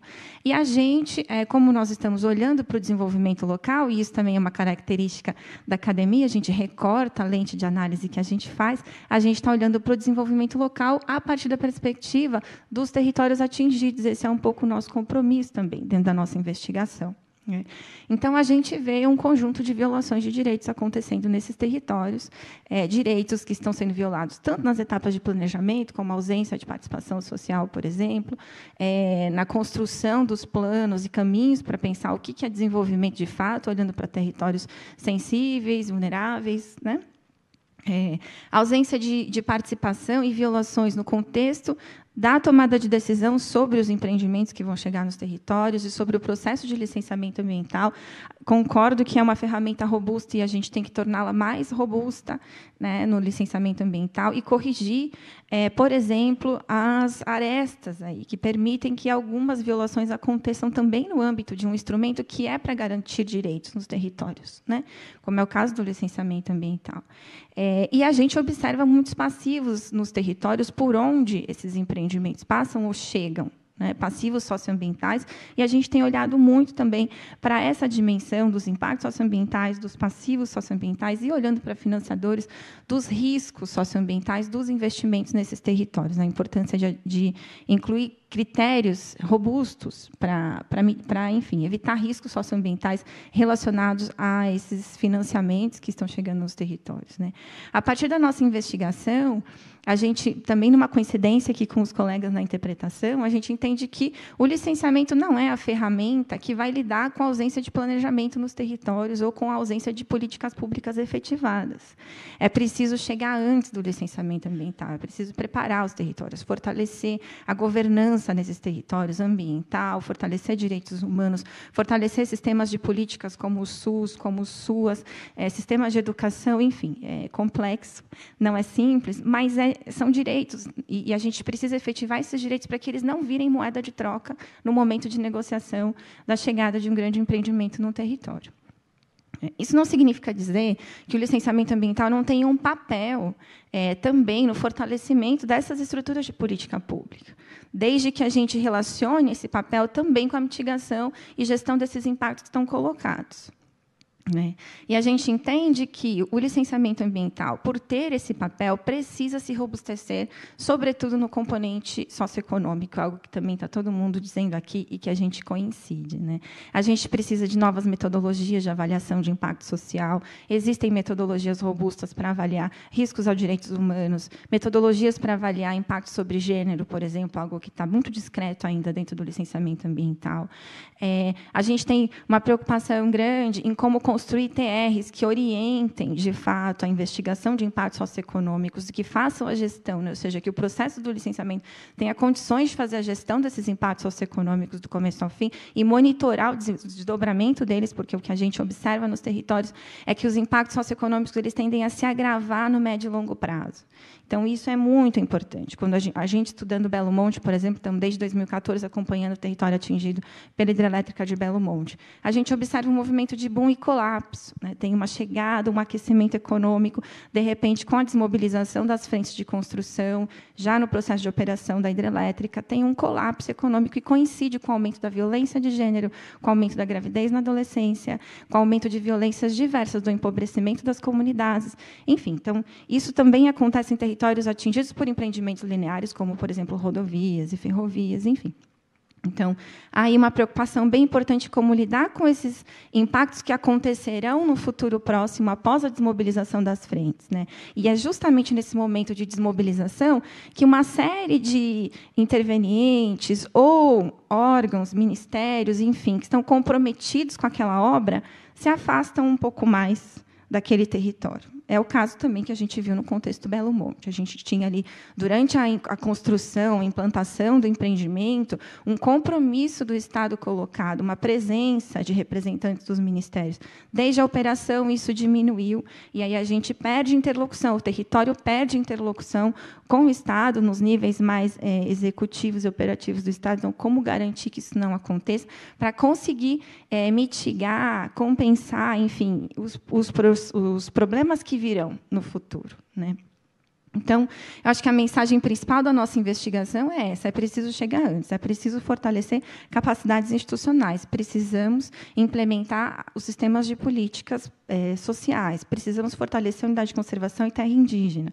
E aí, no contexto específico de terra indígena, né, o que a gente observa, ou seja, a gente teve um processo importante dentro do nosso centro de estudos, em parceria com o IFC, que foi a construção de diretrizes para grandes obras na Amazônia. Foram 3 anos de construção, 7 temas que incorporam essas diretrizes, mais de 400 organizações envolvidas, multi-stakeholder, então, assim, um trabalho árduo de juntar grupos especialistas, pessoas atingidas, lideranças, técnicos do Estado, enfim, para discutir quais são os caminhos, o que fazer. No componente sobre, ou seja, a gente tem diretrizes dentro de alguns temas, e, entre elas, diretrizes sobre povos e comunidades tradicionais e povos indígenas. Nesse componente, as diretrizes versam, sobretudo, para a importância da gente garantir a implementação da legislação que já existe. Parece triste, né? Temos uma legislação robusta, temos normas, a gente precisa garantir que elas não serão violadas e que elas serão, de fato, implementadas. Então, as diretrizes estão olhando muito para isso. Com relação, especificamente, à consulta prévia, a gente entende, né, e as diretrizes também apontam para isso, que a consulta ela não é um evento isolado. Ela precisa ser entendida como um processo também de diálogo, que precisa acontecer, da mesma forma como os colegas colocaram, antes da decisão sobre empreendimento. Nas etapas de planejamento, é preciso já iniciar o processo de consulta, seguindo protocolos dos povos, com bastante informação transparente, adequada, traduzida aos povos, com mediação de órgãos específicos, como a FUNAI, como o MPI hoje, né? Então, e aí pensando em povos tradicionais, com os outros órgãos, até o ICMBio, enfim.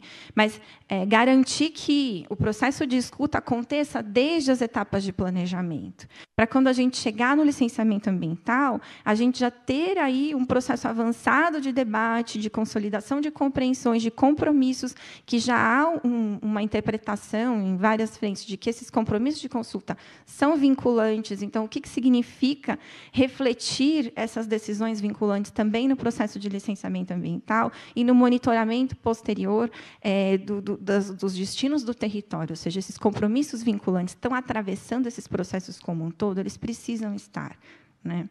Então, é um pouco essa a nossa mensagem sobre a consulta prévia também. Ela precisa acontecer, a gente tem normativas, ainda que não esteja regulamentado de maneira ampla no Brasil, tem normativas, a gente tem caminhos para fazer, os povos têm protocolos de consulta, e caso não tenha, é preciso estimular a produção do protocolo de consulta. O Estado é responsável por aplicar, implementar essa consulta prévia, então o Estado também precisa construir condições para os povos, de fato, participarem e elaborarem seus protocolos, e estruturas que garantam que os protocolos estão sendo, de fato, seguidos, né?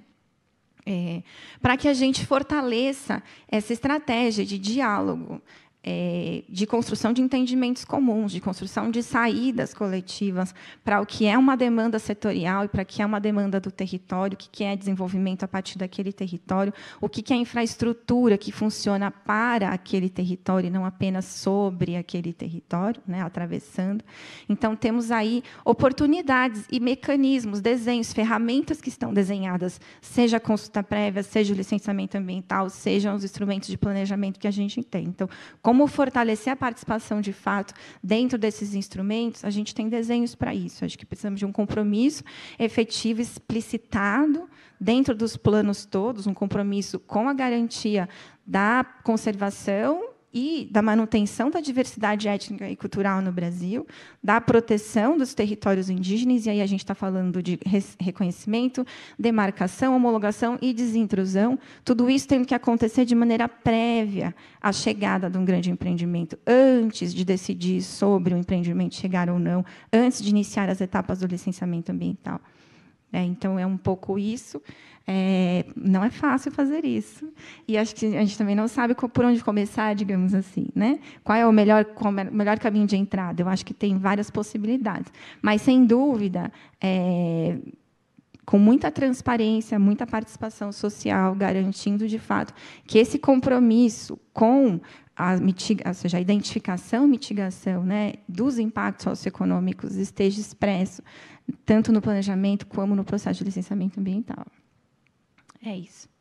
Obrigada, Kena. Acho que você abordou questões que parecem óbvias, mas que precisam ser ditas, né? Então, quando a gente planeja e chega antes no território, o empreendimento ele se implanta de uma maneira mais organizada, né, com aquele território. Eu queria... você está nessa pesquisa, né, há alguns anos já, e para nós do setor privado, a gente trabalha muito com cases, entendendo aonde deu certo, aonde deu errado, por que que deu certo. Eu queria saber se, nessa sua pesquisa, você poderia dividir com a gente algum case de sucesso. Olha, esse case a gente estudou, conseguiu, a gente vê que a política pública chegou antes, avançou. Aqui é um modelo ali mais perto do que a gente acredita que seja um bom caso. Você lembra de algum para dividir com a gente? Olha, acho que a gente não tem exemplos de casos, pelo menos na pesquisa que a gente faz no Centro de Estudos, né, nesses 18 anos de investigação na Amazônia, a gente não tem um exemplo de, olha, isso aqui deu certo do início ao fim, foi perfeito, não teve nenhum problema. Eu acho que, não sei se dentro dos órgãos aqui identifica algum caso que não teve conflito, que não teve problema de falta de capacidade técnica, seja no licenciador, seja no planejador, seja no executor na ponta. Eu acho que a gente não tem um caso assim, precisamos construir, né? Mas talvez tenha alguns exemplos de alguns processos que funcionaram de maneira mais efetiva, digamos assim, que a gente conseguiu entregar pelo menos um componente que avançou bem em alguns contextos, né? O caso que a gente mais aprofundou estudos é o caso da hidrelétrica de Belo Monte. E ali a gente viu, por exemplo, um exemplo, né? Um recortezinho, mas para mostrar uma estrutura que é mais ampla. No caso da contenção da malária, funcionou. Conseguiram conter malária dentro dos canteiros e nos territórios ali atingidos, próximos às áreas onde foram construídos os reservatórios, né? E por que a contenção da malária funcionou? Tinha um compromisso, uma preocupação, uma necessidade do empreendedor, que não dá para ter malária dentro dos canteiros de obra.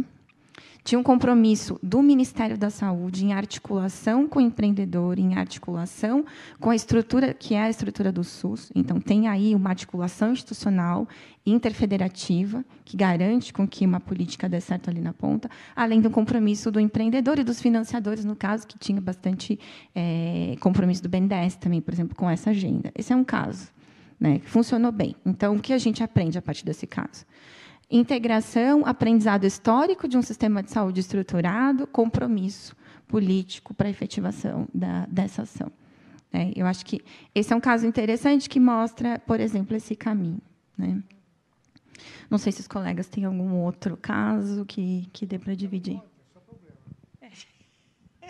Não, se for falar de Belo Monte, assim, Belo Monte a gente não estava atingido por Belo Monte, né? A gente já passou a ser atingido há alguns anos para cá, porque na medida que os pescadores diminuíram o peixe, né, na parte mais embaixo do Xingu, que eles subiram, né, e passaram a competir com o pessoal nosso, que é os povos tradicionais que a gente protege nas nossas unidades lá em cima. Então, assim, são efeitos que vão acontecendo assim, né, ao longo da vida, que você tem que estar lidando. Mas uma coisa importante que a doutora colocou, assim, é que há empreendimentos, né, estruturantes que, assim, você tem que ter envolvimento em todos os órgãos, né, para poder você viabilizar. Porque, assim, é impossível, injusto e totalmente inadequado você colocar certas condições para o empreendedor que ele não pode cumprir, que não é dele. A gente já tem esse cuidado, mas não adianta. Assim, se coloca condicionantes que ele não tem a menor governança para poder cumprir aquilo, né? Então, você precisa de ter os órgãos envolvidos em coisas que vão impactar assim, de maneira forte. E aí, acho que a gente tem que romper algumas trincheiras e mudar um pouco a cultura, porque nós todos somos governo, mas é um governo muito, muito facetado, né? Então, assim, cada área é sua área. Eu lembro que o PAC anterior, o primeiro PAC, ele poderia ser um espaço para isso, em que você pudesse levar as questões, levar os problemas e discutir lá os problemas. Mas não, o PAC que funcionava anteriormente era um PAC de ponto de controle. Cadê a tua licença, cadê a tua autorização? Era isso. Então, se tinha um problema, você não conseguia colocar ali. Não, você resolve. Quando é que você resolve o seu problema? Não, mas o problema não é meu só, o problema é do grupo. Então, essas coisas, assim, a gente precisava romper essas trincheiras e atuar todo mundo no mesmo campo. É difícil? Mas já há exemplos. O GTPEG, que é o GT de Petróleo e Gás, que analisa a questão dos blocos de petróleo, já é um avanço nesse sentido. A área ambiental, eu posso dizer assim, com segurança, pelo menos a nossa área, ela tem maturidade suficiente para uma discussão assim, de dividir uma decisão. Assumir em dividir uma decisão com relação ao empreendimento. Em 2017, 2015, a gente já tinha proposto isso para o setor elétrico, no sentido de dizer, olha, diga quantos megawatts vocês precisam, quantas áreas vocês têm já identificadas, para a gente olhar juntos e dizer assim, olha, atingimos tantos megawatts, né, com essas aqui, que tem o menor impacto ambiental. A gente assume isso. Né, mas a gente chegou próximo, chegamos a bastante próximos com a EPE, a gente teve um trabalho muito bom com a EPE. No final, quando já estava nos exercícios muito bem feito nesse sentido, o presidente da EPE, na época, não quis. Então, voltou a estaca zero, voltaram-se as trincheiras. E a gente vai para a trincheira e toma bala para lá. Né? Então, assim, eu acho que essa ruptura é super importante, a gente ter uma cultura que a gente consiga, sabe, vamos discutir. Você precisa de tal empreendimento, então vamos ver qual é a melhor forma de você fazer com o menor impacto possível. E aí uma questão, voltando à questão social, olha, me repetindo aqui, tratar isso, a licença ambiental, é impossível, porque você já chega com o empreendimento decidido. Você chegar para conversar com a comunidade, já chega com o ranço, né, da decisão do empreendimento. Então, a comunidade ela não ouve o que você está dizendo. O empreendimento até pode trazer benefícios, mas aquela decisão já tomada já cria ali uma barreira que dificulta a conversa. Então, por isso que eu insisto, a gente discutir isso no planejamento, né, com as comunidades, é muito mais factível de você conseguir chegar a bom termo, num bom empreendimento, com menor impacto social, menor impacto ambiental, né, do que você chegar com isso na licença ambiental. Eu acho assim, extremamente injusto discutir essas coisas, né, num processo desse. Aline, acho que você quer falar. A gente tem 5 minutinhos. Tá, são só dois pontos. Um é exatamente uma provocação mesmo, que é, no âmbito da licença prévia, o órgão licenciador deveria ter o resultado dessas oitivas para, de fato, emitir a viabilidade ambiental de um projeto como esse. Né?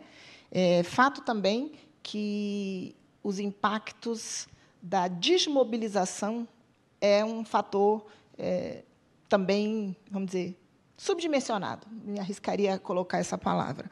Porque você está tão, de fato, focado e concentrado na etapa de planejamento e de implantação que fica para um segundo plano, para um segundo momento, e acaba se perdendo. E, por último, não que seja um case de sucesso, mas a gente tem o resultado do Linhão Manaus-Porto Velho, que durou anos sem a realização, por conta da não realização da oitiva. Claro que é uma situação diferente, é uma única terra, um povo que já está organizado, mas, sim, tivemos um caso de sucesso em que o diálogo e que a construção em conjunto resultou, sim, na oitiva, e isso, finalmente, eu não sei nem quantos anos se levou, resultou na liberação e na emissão da licença de instalação. Então, que é um possível caminho, porque se a gente fez no âmbito federal, eu acho que praticamente é o único que eu conheço. Eu acho que o Mato Grosso tem algumas iniciativas, mas no âmbito federal, eu acho que foi o mais próximo de uma oitiva que a gente tem, foi esse pelo Linhão.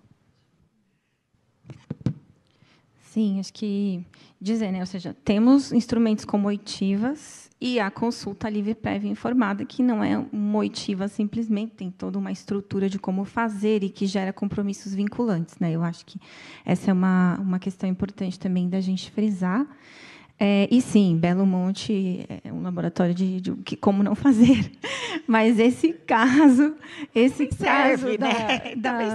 da malária tem um aprendizado ali para a gente. Enfim, é isso. Obrigada aos nossos brilhantes aqui palestrantes. Acho que foi super rico e a gente vê que tem assunto, né? Foi um painel que o Jorge falou, Natália, é um painel de 2 horas. Eu falei, Jorge, 2 horas de painel. Ele falou, eu falei, e vocês viram que a gente podia ficar o dia inteiro aqui, né? Conversando sobre esse assunto que é super importante. Mas eu já estou com umas ideias aqui.